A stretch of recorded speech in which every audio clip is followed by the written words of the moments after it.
I was sitting at the registration window, helping a man file a birth certificate for his newborn. Please expedite it. We're heading abroad for the New Year holidays. At first, when I saw the mother's name, I thought it was just a coincidence, but the birth date and household registration matched too closely. I took a deep breath, trying to suppress the shock rising inside me. The mother must come in person to sign the birth certificate. 20 minutes later, the mother appeared at the window. It was none other than my wife, Vivian, who was supposedly abroad studying and had always insisted on staying child-free. Chapter 1. I couldn't believe my eyes. My mind went completely blank. Vivian looked noticeably fuller than the last time I saw her, wearing a loose dress and radiating that glow only mothers seem to have. She used to treasure her long hair. If I accidentally tugged it even slightly, she'd be furious for half a day. Now she had chopped it into a short bob, just to have another man's baby in front of me. She had always been proud and distant, like gracing me with a glance was a favor. But now she leaned into the man's chest like a doting little wife, the picture of happiness. We'd been married for 6 years, and our intimacy was so rare you could count it on one hand. Vivian always kept her distance and made it clear she didn't want children. She was ambitious, and I understood how much pregnancy could affect a woman's career, so I chose to respect her. Last year, Vivian claimed her company was sending her abroad for 2 years of advanced training. I didn't hesitate to support her. I even sold my car to give her some living expenses. Just a few days ago, she sent me a message. Sorry, Lucas, I have to rush my thesis. I won't be coming back home for the new year. Looking back now, it was all part of the plan. When she finished signing and handed the paperwork through the window, she looked up right into my cold, furious eyes. Her smile vanished instantly. She spoke awkwardly. Let's keep adult matters between adults. Don't drag the child into this. This is a public space. Whatever you have to say it at home. So she didn't know how disgraceful this whole thing was. Seeing the line of people behind her, I swallowed my rage and shoved the birth certificate at her. When I got home and opened the door, Vivian and that man were sitting on the couch waiting for me. As soon as she saw me, Vivian lit up and grabbed my arm, pulling me toward the dining table. She quickly brought out a steaming bowl of beef brisket soup. I spent hours making this. Try it. If you like it, I'll make it every day. All the years I'd known Vivian, she'd never once cooked for me. In the past, I would have treated this bowl of soup like a rare gift and finished every drop. Now my stomach churned. I wanted to dump it out. Seeing me frozen, Vivian tried to sweet-talk me with a flirty smile. Nothing happened between Adrian and me. The child was conceived through IVF. He's sick and didn't want his parents to have regrets, so I agreed to be the surrogate. My heart skipped a beat.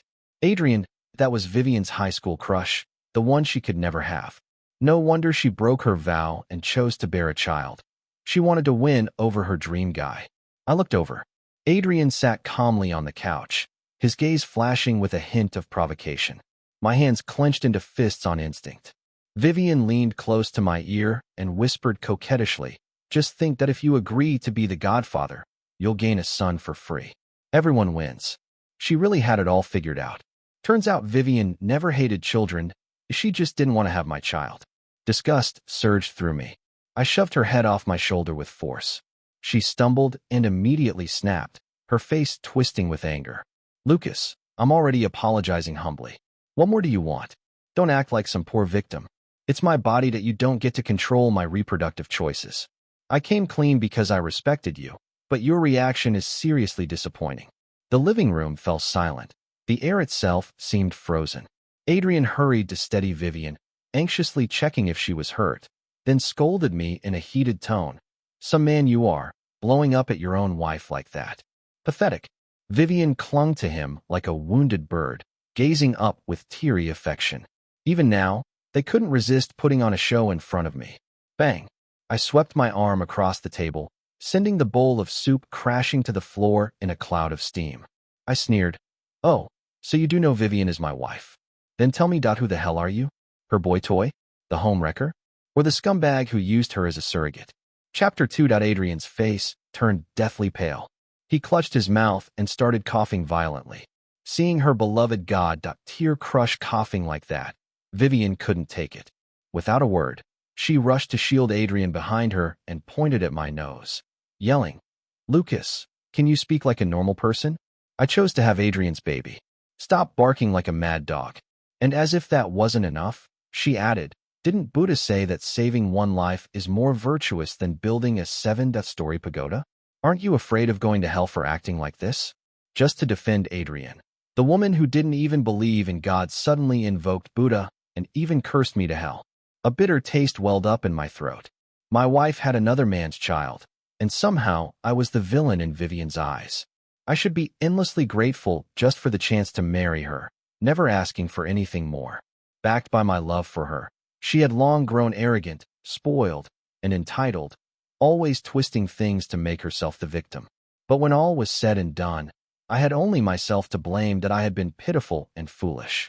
Vivian gently patted Adrian's back, eyes filled with worry. I glanced at him. He sipped from his cup with delicate ease, lips curving into a subtle, smug smile. At that moment, everything felt like a joke. I stood up and headed toward the bedroom. On the way, my foot landed on the broken porcelain shards from the bowl I'd shattered earlier. Bright red blood soaked into my white sock, but I didn't feel a thing. I opened a drawer, pulled out an old box of cigarettes, and lit one. Vivian always hated the smell of smoke. This pack had been sitting untouched for years. I took a deep drag. The bitter smoke swirled in my lungs, as if it could somehow dull the ache in my heart. The nicotine numbed my nerves, helping me hold back the rage. Without it, I was afraid I'd do something truly reckless. So I just sat there in silence, letting those two carry on their cozy little love story. Outside, suddenly the door burst open. Vivian walked in, frowning and covering her nose. She snatched the cigarette from my hand and threw it into the toilet. Who said you could smoke? Don't you know I hate the smell? You're doing this on purpose, aren't you? No wonder Adrian's coughing so much that it's all your fault. Her words almost made me laugh. She could even blame this on me. Before I could respond, Adrian deliberately coughed a few more times and said in a peacemaker's tone, Viv, don't be mad. It's fine. I can handle a little coughing. The moment he spoke, Vivian looked even more heartbroken.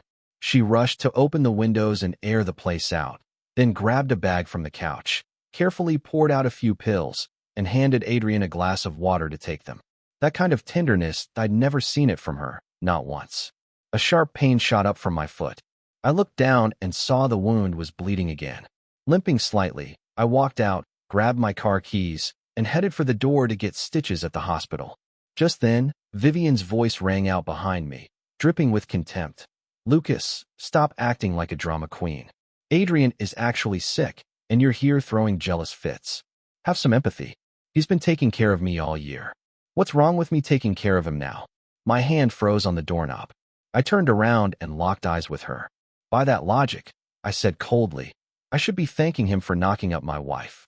That hit a nerve, as if marrying me had been the biggest stain on her life. Vivian completely lost it. She stormed over and started hitting me, punching and slapping with no restraint. Still not satisfied, she raised her stiletto heel and stomped hard on the most vulnerable part of my foot. Ah! My scream shook the air. The searing pain shot through every nerve in my body. Over the years, whenever Vivian got upset, she never hesitated to hit me, no matter the time or place. Now, after hearing me insult Adrian again, she was beyond furious. She crossed her arms and stared coldly at me, curled up on the floor in pain. Lucas, she said, I expect you to treat Adrian with respect from now on. So what if I had a baby for him? It's just a womb rental. Why are you being so dramatic? Chapter 3. Half an hour after arriving at the hospital, I got 10 stitches in the sole of my foot and was diagnosed with 2 broken toes. 3 days in the hospital, and Vivian didn't call even once. Before I even opened the door at home, I heard the sound of a baby crying. As I stepped into the house, what greeted me was a pictured perfect family of 3. Vivian turned to look at me, her smile freezing mid-expression. Oh, you still remember this as your home? I thought you died somewhere. Adrian walked up with the baby in his arms, smiling as he introduced, Sweetie, this is your godfather. When you grow up, you need to thank him properly. He dragged out that last sentence, his smugness practically dripping from every word. I glanced at the baby. The features were practically a carbon copy of Vivian's. I said nothing, just stared at Vivian. She looked unbothered, even annoyed. You didn't spend a dime or lift a finger, yet you're still acting like a victim. If it weren't for Adrian, You'd probably rot in a nursing home with no one to send you off when you die. Hearing her twisted sense of logic made me feel like I'd swallowed a fly. Disgust rose in waves. She was the one who insisted on staying child-freed. How was this suddenly my fault? Without a word, Adrian shoved the baby into my arms. Come on, let Godfather hold you. We're all one big family now, aren't we? Idiot. I reached out to push him away, but he mistook it as me accepting the baby. As the baby slipped downward, Vivian lunged forward just in time to catch him. The baby burst into loud wails, while I hit the floor, groaning in pain. Vivian let out a breath of relief, then turned to me in fury. You heartless bastard. It's just a baby. Were you really trying to kill him? If anything happens to my son, I swear I won't let you off. I sat on the ground in cold sweat, clutching my throbbing foot. Vivian didn't even spare me a glance. She was busy doting on the child she had with another man. And for the first time, I felt relieved. Thank God we never had a child together. If she hated me so much, how could I ever expect her to love my child? This kind of rejection and pain, I'd rather bear it alone than involve an innocent life. I dragged my injured leg into the bedroom, refusing to face the disgusting couple outside. Lying in bed, I mindlessly scrolled through social media. The algorithm suddenly pushed a photo of Vivian and her family of 3. I tapped it. Sure enough, it was her account. The dream guy I couldn't have when I was young, that I've recreated him now. Within minutes, her friends were flooding the comments. Oh my God, your husband is so handsome. He looks just like our high school heartthrob. Adrian, this is literal fairy tale love. After all those twists and turns, you two ended up together. Vivian didn't deny it. She even liked that comment and responded with a blushing emoji. Choosing a high-quality baby daddy is the real meaning of motherhood. Viv chased Adrian for so long. Who would have thought now she's got his child? They say you never get over what you couldn't have when you were young, especially if it's a person. Everyone around her seemed thrilled to watch her fulfill her fantasy, everyone except me. None of those friends had even met me, except her bestie, Claire. Sure enough, Claire chimed in right on cue with a not-so-subtle jab. A toad can never compare to a white horse prince. Hurry up and marry him, sis. In her eyes, I was nothing but a leech, useless and not worthy of Vivian. She'd always stirred up drama between us, bad-mouthing me behind my back. I used to ignore it all for Vivian's sake, but now I was thoroughly disgusted with both Vivian and her so-called best friend. My finger hovered, then tapped like on Claire's comment. Then I replied, blunt and to the point. Thanks for your support. Once the divorce is finalized, they can finally be together. This toad wishes them and their perfect little family a lifetime of happiness. And just for good measure, I posted a photo of our marriage certificate. Chapter 4. Claire wasn't wrong. I did chase Vivian with everything I had back then. After Adrian rejected Vivian's confession for the 7th time, he boarded a plane to study abroad. That period nearly broke her. She wandered through her days like a ghost, and even climbed to the rooftop, ready to end it all. Luckily, I was up there too, smoking in secret. I spotted her just in time and pulled her back from the edge. Watching her cry like a flower soaked in rain, it was impossible not to feel compassion. Somewhere in that process of saving her, I fell in love, determined to pull her out of that unrequited crush. I did everything I could to win her over. Everything Vivian once did for Adrian, I gave her back twice as much. Maybe she saw some reflection of her younger self in me, because eventually she started to accept me. She'd been raised by her grandmother, and they were extremely close. When her grandmother fell gravely ill, Vivian proposed to me herself, hoping to fulfill the old woman's final wish. Despite my family's objections, I emptied all my savings to buy her a house and a car, doing my best to give her everything she wanted. On her deathbed, her grandmother clutched my hand with tears in her eyes and entrusted Vivian to me. I naively believed that if I gave her enough love, she'd love me back someday. But reality has a way of proving that not everything can be earned through effort. My phone started blowing up with notifications that my comment had gone viral, likes climbing by the second. Vivian's phone exploded with calls, her parents, her boss, even her colleagues, all demanding to know what was going on. She stormed into the room like a furious lioness, completely losing control. Lucas, delete the post and those photos right now. I didn't do anything to betray you. I smiled coldly and pointed at the baby in Adrian's arms. Then how did he get here? You said it's your body, your choice. Why not let the internet decide who's in the wrong? That hit a nerve. Vivian's lips trembled. It's because Adrian doesn't have much time left. He didn't want his parents to grieve. He didn't want to have a child with just any woman. I cut her off, voice low and bitter. When he dies, can you promise to never see the child again? Even now, knowing she loved someone else, I still clung to the fantasy that we could stay together. I'd already stepped back 1,000 paces, yet she hadn't taken even one toward me. Tears welled up in her eyes, her voice breaking as she failed to respond. I looked at her quietly for a long moment, then said the words slowly, one by one. Vivian, let's get a divorce.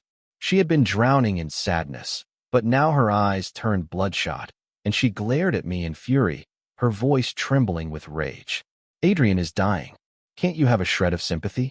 Why must you force me into a corner? All I did was lend my body. I never cheated on you. Is that really worth a divorce?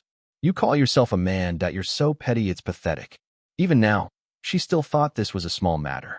She truly couldn't understand why I was making such a big deal of it. I didn't respond. After a long pause, Vivian suddenly seemed to reach a decision.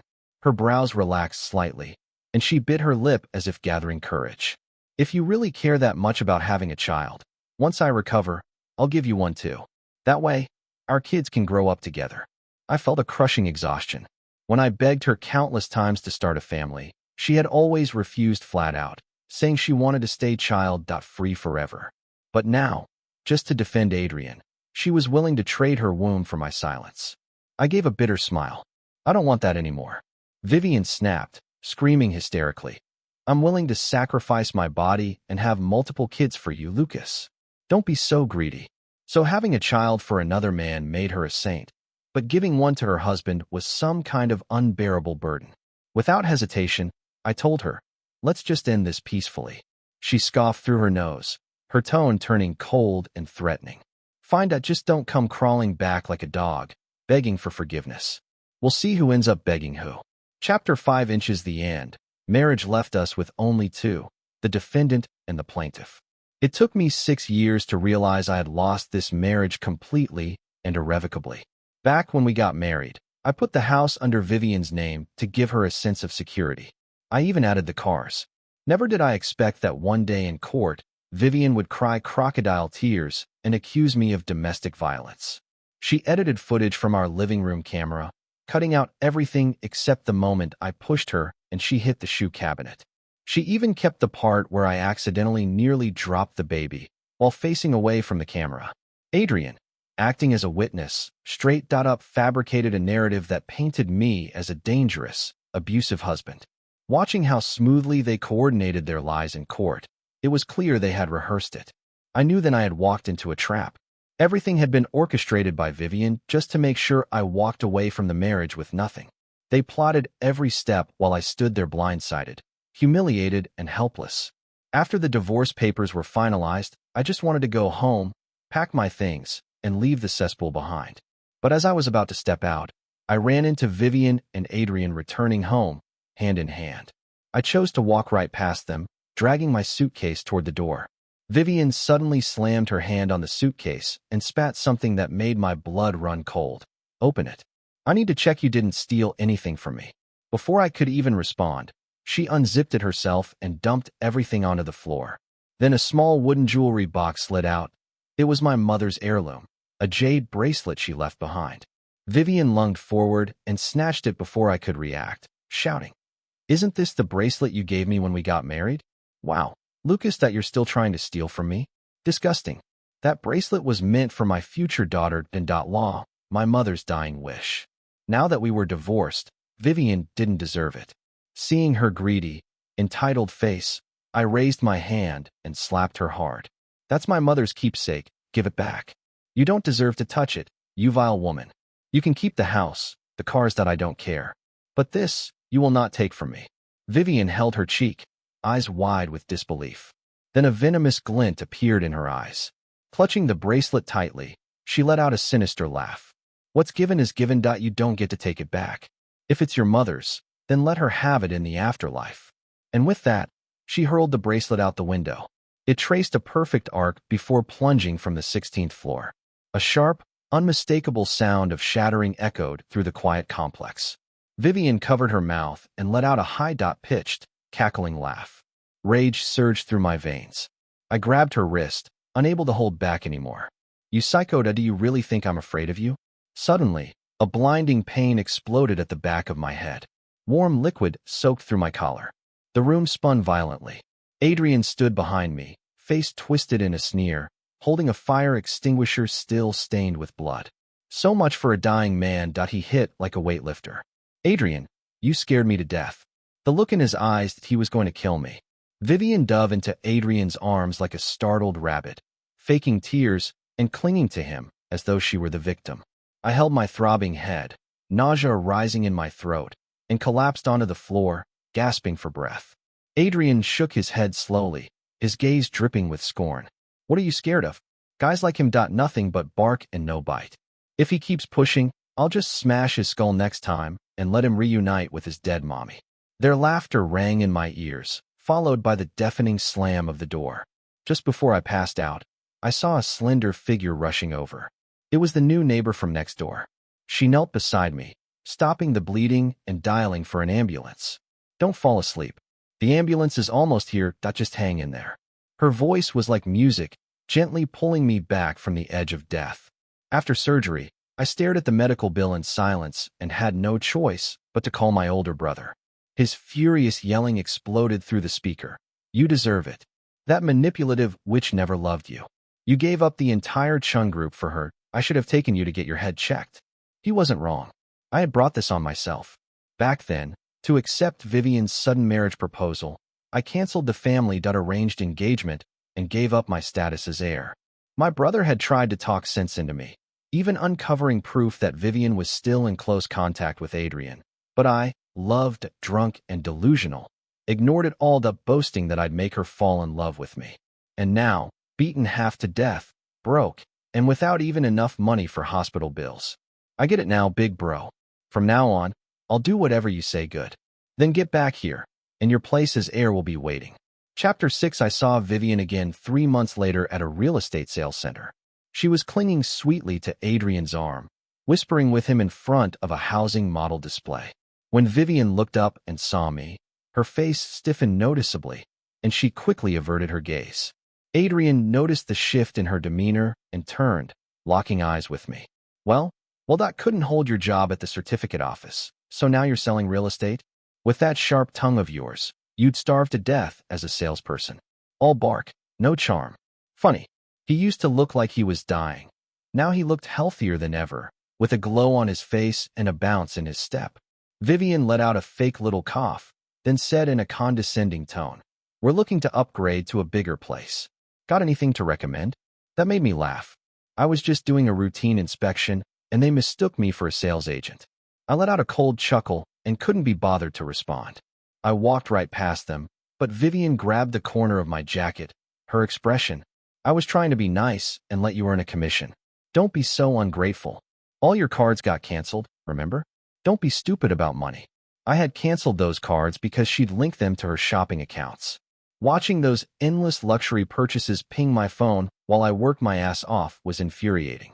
She was spending my hard-earned money to support another man and their illegitimate child. And now, the woman who once pushed me off a cliff came back, pretending to throw me a rope. I curled my lips into a smile and said calmly, "This is a luxury villa district. You don't just buy in because you want to. If you're paying with your own money, good luck. That mortgage interest isn't pocket change."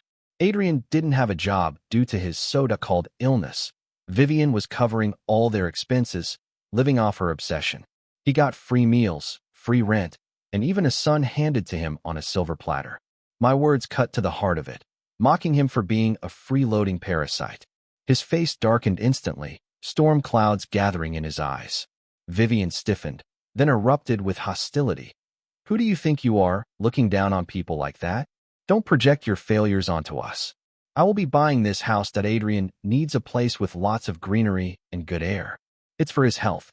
Adrian looked at her with a smile and gently tucked a loose strand of her hair behind her ear. That's when I noticed the green Submariner watch on his wrist. The memory came flooding back. Last Valentine's Day, I'd found that very watch in Vivian's bag and thought it was a gift for me. Ecstatic, I tried it on, only for her to snatch it away and snap. Who said you could touch my stuff? You couldn't afford this watch even if you sold your kidney. She later claimed it was a gift for a client. Now I finally knew who the client was. I looked up with a mocking smile. Each square meter here costs 100,000 yuan. Don't embarrass yourselves trying to play rich. She took that as a major insult, her face flushing with rage. Call your manager. I'm filing a complaint. Arrogant little mutt. I tried to help you, but no. Find it you want to be punished instead of praised? Her voice grew louder, laced with venom, attracting attention from all around. Soon the sales manager came rushing over. Hello, I'm the manager here. Is there something I can help with? Vivian jabbed her finger toward me and launched into a tirade. This so-called professional has no manners at all. He insulted us, treated us with contempt. That absolutely disgusting. I want a formal apology. Better yet, I want him fired. The manager turned to look at me, and his expression shifted wildly. He stood stunned for a moment before finally stammering. Mr. Chun, if I'd known you were coming, I would have personally come out to welcome you. The look on Vivian and Adrian's faces twisted into something indescribable. That moment brought an indescribable rush of satisfaction. I gave a small smile, raised my hand, and gently pointed toward Vivian. Kindly escort them off the premises. And from now on, no property under the Chun Group is to have any dealings with these two. 80% of the residential projects in this city belong to the Chun Group. They would never find a better home again. Chapter 7. My secretary called to say a woman named Vivian wanted to see me. Human nature is pathetic. We only obsess over what we can't get or what we've already lost. Everything else feels disposable. Security brought her to my office door. She stood outside for a full hour before I let her in. We'd been married for 6 years, and it was always me waiting on her. It was time she tasted that same feeling. Vivian stood in front of me, her eyes dull and uncertain, voice timid. Was it you who got me fired from the company? Now that she knew who I really was, the arrogance was gone. If this were the old Vivian, she would have charged in and slapped me without warning. Over the years, her smooth climb in the company had a lot more to do with my behind-the-scenes support than her own ability. Even though I'd given up my heir status at the time, the old connections still held weight in the business world. The help I gave her in secret only inflated her ego, made her think she was some kind of genius at her job. And now, she thought I was just a real estate agent and tried to sabotage me. Well, I figured it was only fair to return the favor. I spun the pen in my hand and looked at her sideways. I just casually mentioned something. Didn't expect your boss to be so efficient. Seems like your company might be worth considering for our next project. Her boss, after hearing my request, replied without hesitation. To work with the Chun Group, firing one person is nothing. That we could scrap the whole department if needed. Vivian's eyes turned red. Her shoulders trembled. She choked up. That job meant a lot to me. Adrian's sick, and I still have to raise the child. Can't you forgive me just this once, that for the sake of what we used to have? The way she sobbed reminded me of the rooftop scene years ago when she tried to jump over Adrian.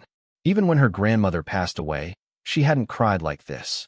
I rubbed my chin and bent down slightly, staring into her face, lowering my voice. What we used to have. You mean secretly having another man's child behind my back, smashing my mother's heirloom, or accusing me of domestic violence in court? Funny, Vivian, that just a few days without seeing me, and now you're begging like a stray dog. The once proud and untouchable Vivian, reduced to this pathetic state. She was probably drowning in regret. For the first time in a long while, the pressure in my chest lifted.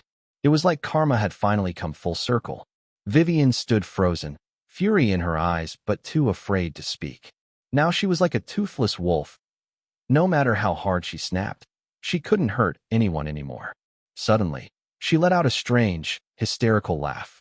You always say I lied to you, but the truth is you lied first. You were a rich heir to the Chun Group and pretended to be poor when we got married.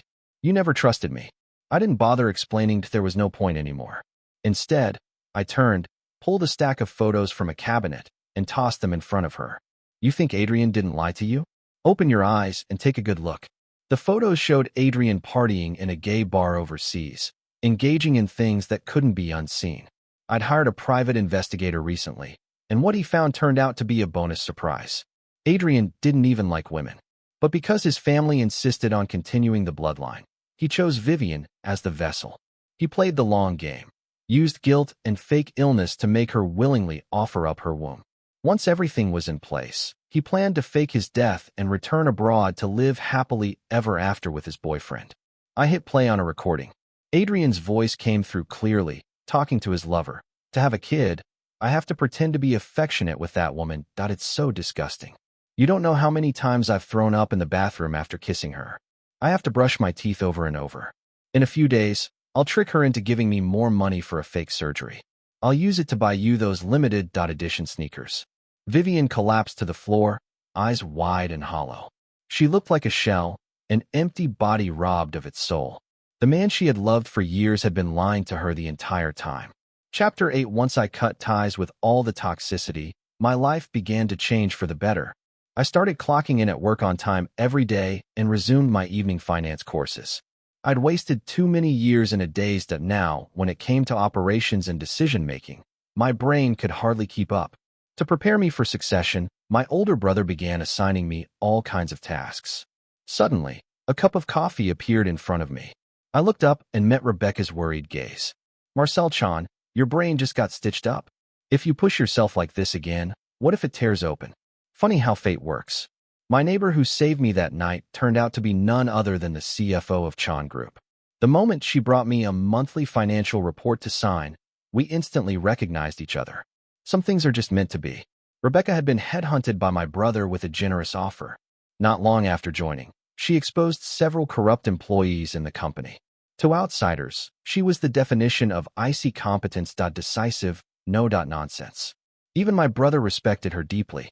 In front of me, she turned into a fussy, endearing girl next door. I rubbed my eyes, took a sip of the coffee, and grinned playfully. Getting to drink a cup personally brewed by Supervisor Sue? Totally worth dying from overwork. Her cheeks flushed red, and she pouted before twisting my arm gently. Such a sweet talker. Do you ever act like a CEO? I brought you lunch. Eat first, then work. She pulled out a delicate lunchbox from behind her and opened it. Inside was my favorite beef brisket rice. I took a bite. It was homemade. I'd often smelled this delicious aroma from outside her apartment door, and finally, I got to try it. Rebecca sat on the sofa, watching me eat with hesitant eyes. After a long silence, she finally said, I need to take some time off. I'm moving. I paused. Didn't you just move? Why so soon? Because there was a murder in the building a few days ago. It gives me the creeps. My chopsticks froze midair. Complicated emotions stirred in my chest. Not long ago, I saw messages in the neighborhood chat. Incident at Unit 1606. Female owner attacked her boyfriend with a knife. Word is his equipment got cut clean off. God, she was always cold and distant. Who knew she could be so brutal? After Vivian found out about Adrian's deception, she didn't lash out immediately. Instead, she kept taking care of him as usual. Quietly, patiently. She truly believed that if she just gave enough, Adrian would change for her. That desperate devotion reminded me of how I once was with her. But Adrian didn't just take advantage of her love. He even flew his boyfriend back from abroad. While Vivian was at work, the two of them hooked up in their bed. She saw the whole thing on the live home monitor and rushed back to confront him. Instead of apologizing, Adrian shielded his lover and hit Vivian. He even screamed, "You disgusting woman. Have you looked at your body lately? I should get praised for touching you all these years. You've been clinging to me like some obsessive simp that anyone else would have dumped you ages ago." That was the last straw. Vivian grabbed a kitchen knife and brought it down hard. Blood gushed from Adrian's groin. He was rushed to the hospital, but died from blood loss. Vivian was sentenced to 10 years for intentional assault. The child was handed over to Adrian's parents. Seeing me fall silent, Rebecca quickly lowered her voice. "I'm sorry, Marcel. I didn't mean to bring it up. Before she could finish, I interrupted her. Have you found a new place yet?" Caught off guard, she tilted her head like a curious kitten and stared at me. Seeing her expression, I couldn't help but reach out and ruffle her hair. "If you haven't found one yet, I've got a spare room. If you don't mind, you're welcome to move in." The moment the words left my mouth, I saw her expression freeze. Panicking, I quickly added, "Sorry if that makes you uncomfortable. I'll find a new place for you. I mean, you're a senior executive that we can't be careless." Rebecca paused, then a soft smile slowly spread across her face. Who said I minded? Honestly, I was hoping you'd ask. We locked eyes, and something sparkled between us. In that moment, the quiet corners of my heart lit up again. My face grew warm. That very evening, Rebecca moved in. And the more time we spent together, the more I saw another side of her. At work, she was sharp and commanding, a true corporate powerhouse. At home, she was warm and gentle, a bright soul who loved life, loved to cook, and loved to travel. My life, once stagnant and gray, was suddenly full of light and possibility. On her birthday, I knelt down with flowers in hand and confessed my feelings. Tears welled up in her eyes as she nodded through her smile. That's when I finally understood. Mutual love, not one-sided devotion, is what makes a relationship worth having.